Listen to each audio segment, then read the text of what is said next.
anticipate this type of activity would need to go on. We saw in Evan Barlow's presentation this morning how he said that one step pulled back out Boko Haram research. And so what are your thoughts on how pervasive that would need to be? And then secondly, where would you get the personnel for this? What nationality would they be dropped from? Sure. Look, time, we've been there for 17 years.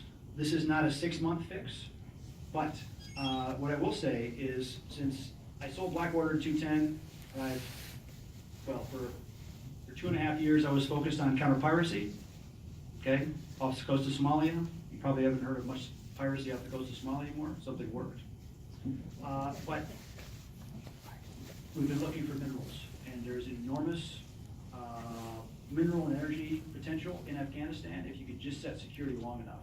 Okay, so if you have a reliable battalion in the area that can pacify an area, then you can attract the private capital to build. Okay, sadly the Soviets did a better job of developing the natural resources of Afghanistan than we have, the United States has.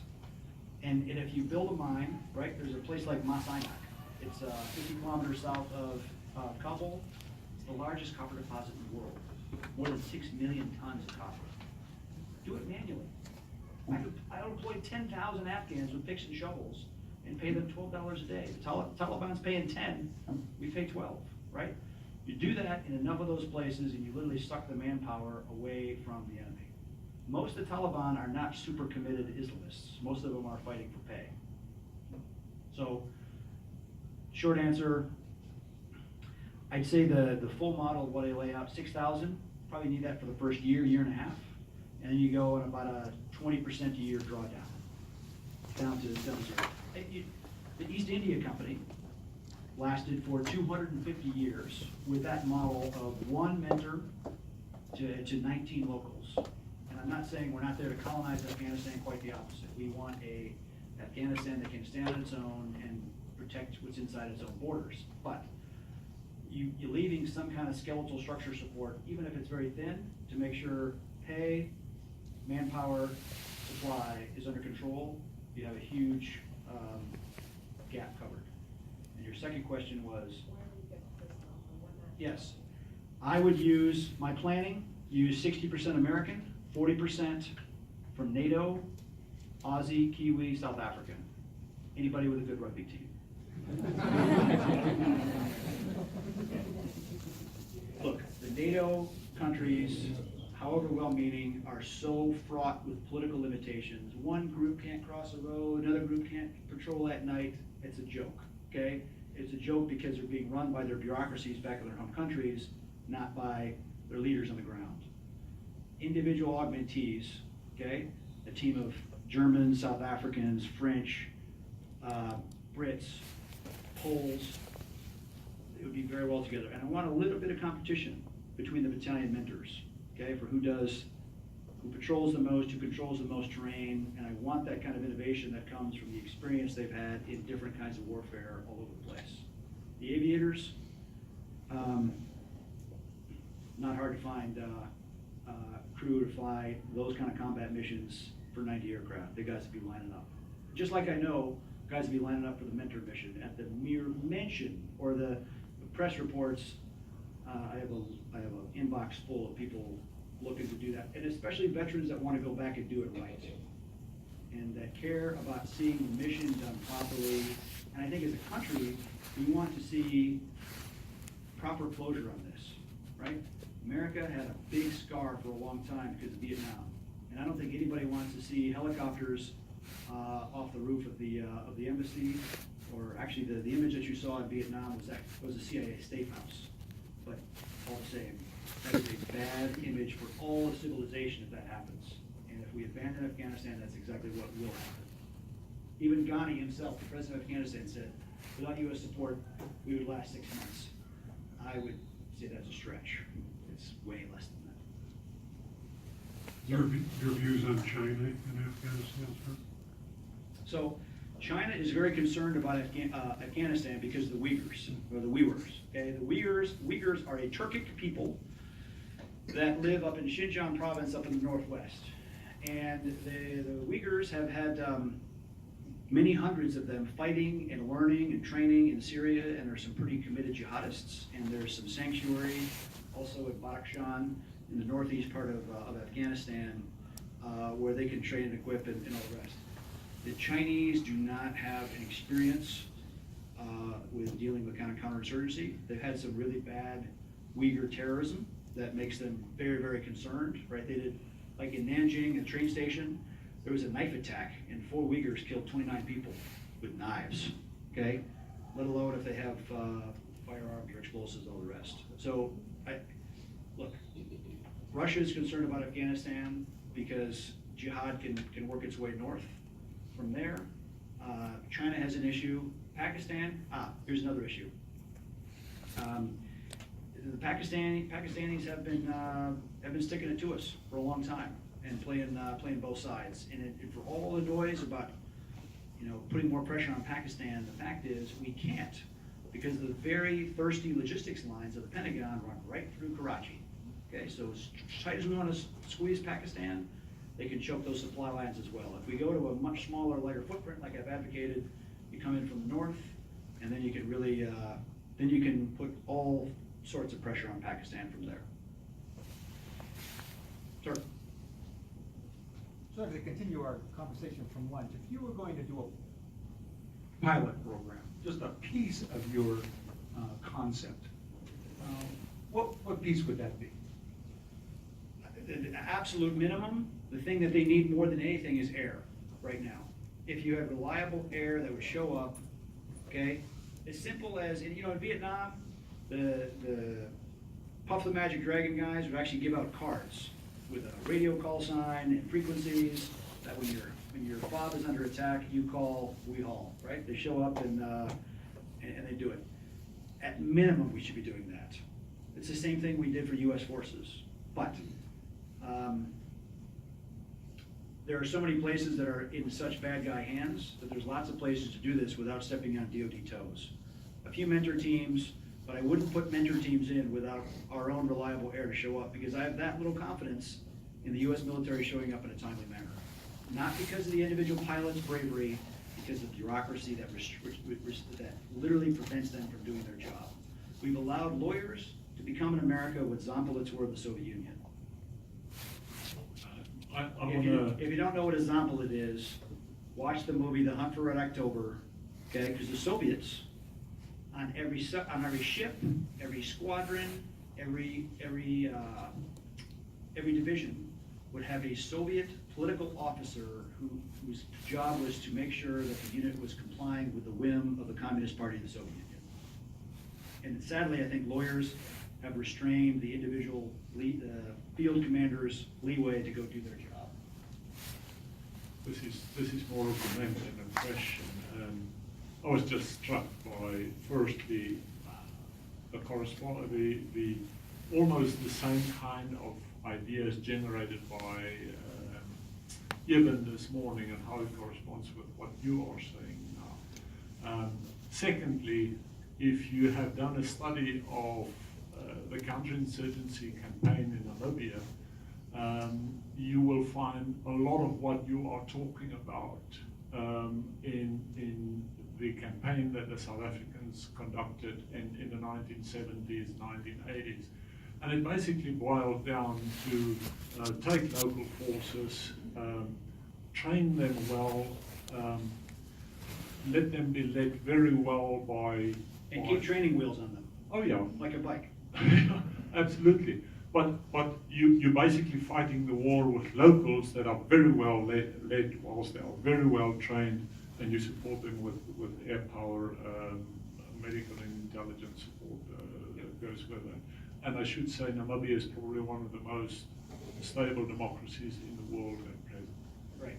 I don't claim any original genius on this. This is just applying the lessons of what's been done hundreds of places elsewhere in history. What do they say in response to you?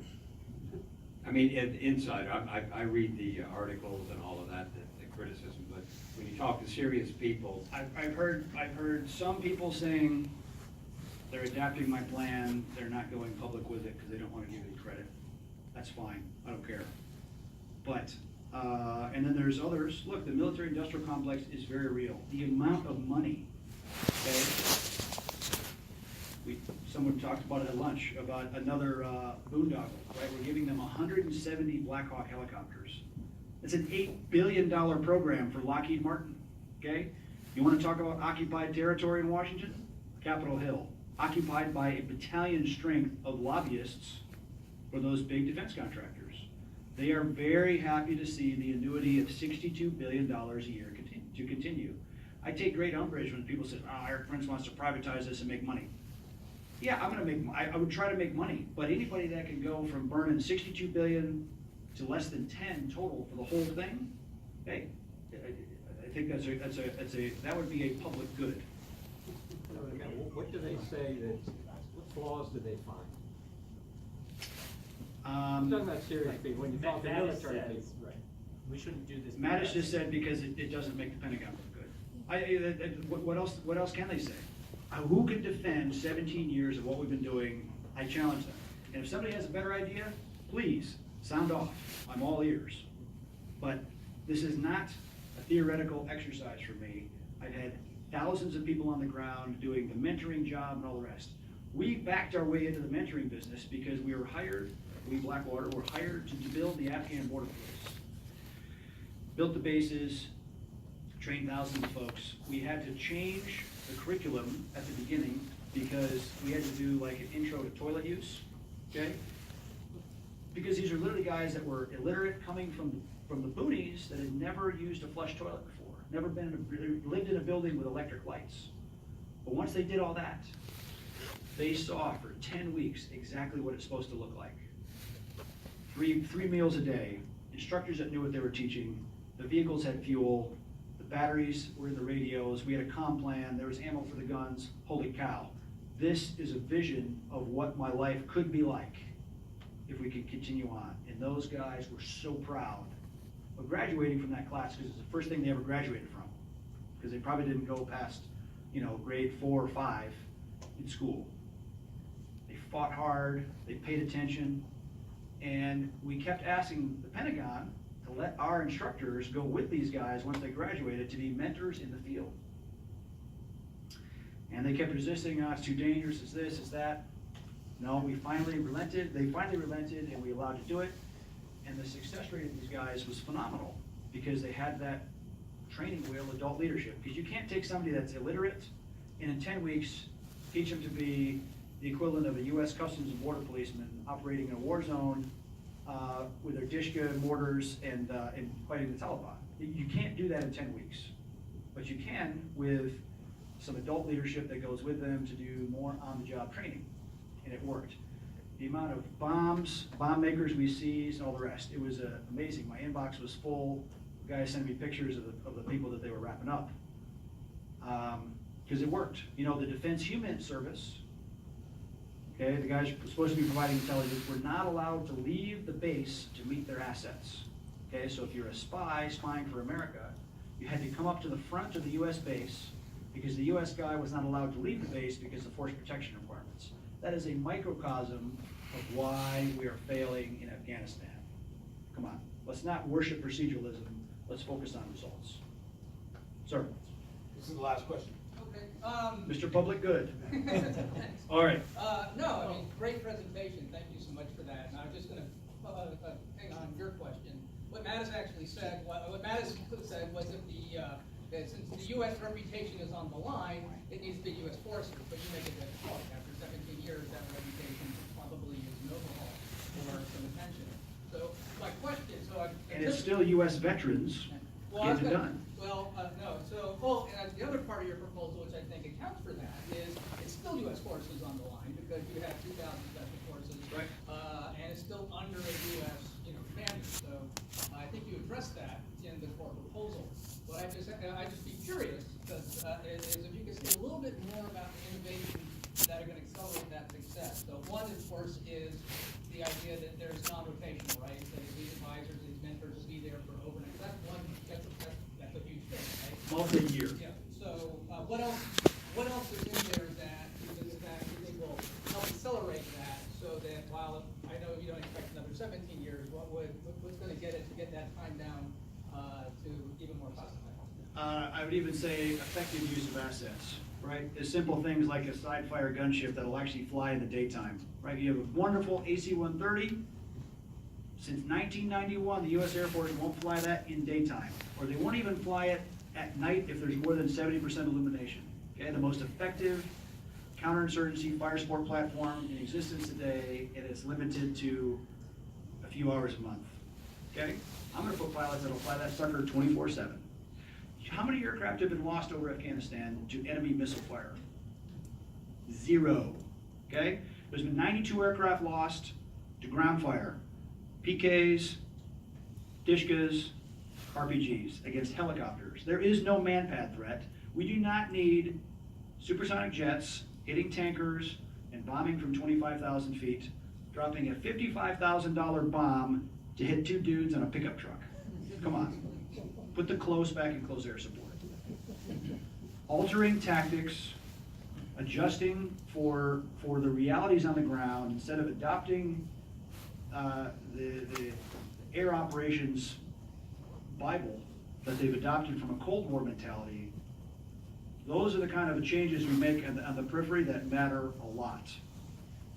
Afghans will fight harder, and they will hang on, and they will not surrender if they know somebody's coming. Our model would use fast jets, again, with an Afghan on board. So it's not a contractor dropping a bomb, it's the Afghan in the aircraft releasing that weapon. An Alert 5 status out of Kandahar or Bagram, I can have a fast jet over anywhere in Afghanistan in less than 30 minutes.